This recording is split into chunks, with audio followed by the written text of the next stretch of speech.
सरकारी कर्मचारियों के लिए 8वां वेतन आयोग का इंतजार जितना लंबा होता जा रहा है, उतनी ही तेजी से उम्मीदें भी बढ़ती जा रही हैं। लेकिन अब जो खबर सामने आई है, उसने लाखों कर्मचारी और पेंशनर्स की उम्मीदों को बड़ा झटका दे दिया है। जिस 69,000 रुपीज की मिनिमम बेसिक सैलरी की चर्चा पिछले कई महीनों से चल रही थी, जिसके बारे में हम आपको लगातार बता रहे थे, क्या अब उस पर पानी फिरने वाला है? क्या 8वें वेतन आयोग में सैलरी उम्मीद से कम बढ़ेगी? और आखिर वो कौन सा फॉर्मूला है जो तय करेगा कि आपकी जेब में कितनी बढ़ोतरी आएगी? चलिए आज के इस वीडियो में आसान भाषा में से समझते हैं कि आखिर पूरा मामला क्या है। नमस्कार, मैं आपके साथ तनीषा और आप देख रहे हैं बिस्तक। दरअसल 8वें वेतन आयोग को लेकर एक बहुत बड़ी जानकारी सामने आई है।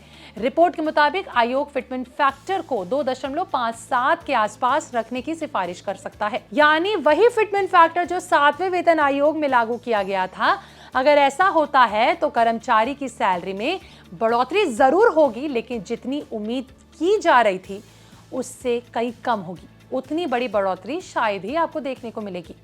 ऐसे में ये कर्मचारियों के लिए बड़ा झटका है। अब सवाल ये है कि आखिर ये फिटमेंट फैक्टर क्या होता है जिसे लेकर इतनी ज्यादा चर्चा है। दरअसल फिटमेंट फैक्टर एक ऐसा गुणांक यानी कि कैलकुलेशन है, मल्टीप्लायर होता है, जिसके आधार पर कर्मचारी की नई बेसिक सैलरी और पेंशन तय की जाती है। यानी आसान भाषा में अगर कहें तो यही वो नंबर है जो तय करता है कि आपकी सैलरी कितनी बढ़ेगी।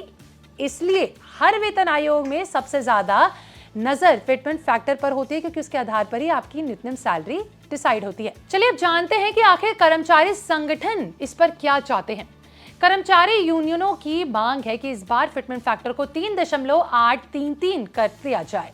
अगर उनकी ये मांग मान ली जाती है तो न्यूनतम बेसिक सैलरी करीबन 69,000 तक पहुंच सकती है। यानी यही वजह है कि पिछले कुछ समय से 69,000 वाली सैलरी की चर्चा बहुत ज्यादा है और लगातार हो रही है। लेकिन अगर आयोग 2.57 के आसपास ही फिटमेंट फैक्टर रखने की सिफारिश करता है तो कर्मचारियों की ये उम्मीद पूरी होती नजर नहीं आती। यानी 69,000 रुपीज की बेसिक सैलरी का सपना फिलहाल अधूरा रह सकता है या फिर एक सपना ही बनकर रह जाएगा। ये तो आने वाला वक्त ही बताएगा। ऐसे में लेकिन सवाल ये भी आ रहा है कि सरकार आखिर सावधानी क्यों बरत रही है, क्यों वो नहीं समझ रही है कि इन्फ्लेशन भी एक बहुत बड़ा मामला है। दरअसल वेतन आयोग की सिफारिश सिर्फ केंद्र सरकार के कर्मचारियों तक सीमित नहीं रहती है। सबसे पहले ये समझ लीजिए कि इसका असर पेंशन भोगियों पर भी सीधा सीधा पड़ेगा और कई राज्य सरकारें भी अपने कर्मचारियों के लिए इसी ढांचे को अपनाती है।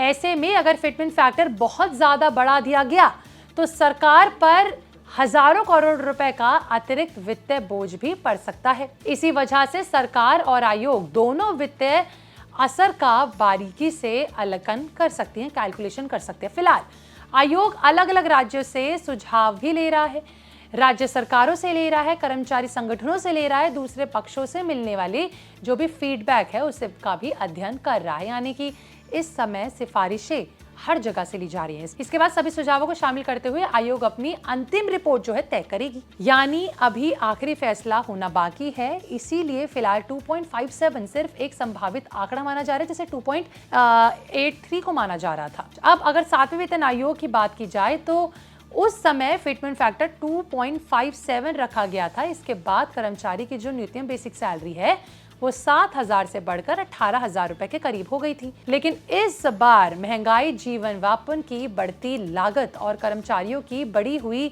अपेक्षाओं को देखते हुए कर्मचारी संगठन इससे कहीं ज्यादा फिटमेंट फैक्टर की मांग कर रहे हैं। हालांकि आखिरी फैसला आयोग की रिपोर्ट और इसके अलावा सरकार की मंजूरी के बाद ही सामने आएगा। लेकिन देखना यह होगा कि इस बार सरकार क्या फैसला लेगी। और फिलहाल तस्वीर यही कहती है कि 69,000 की ये जो मिनिमम बेसिक सैलरी की बात की जा रही है, उम्मीद की जा रही है, अभी ये सिर्फ एक मांग के स्तर पर रखा गया है, उस पर सरकार की मुहर अभी नहीं लगी है।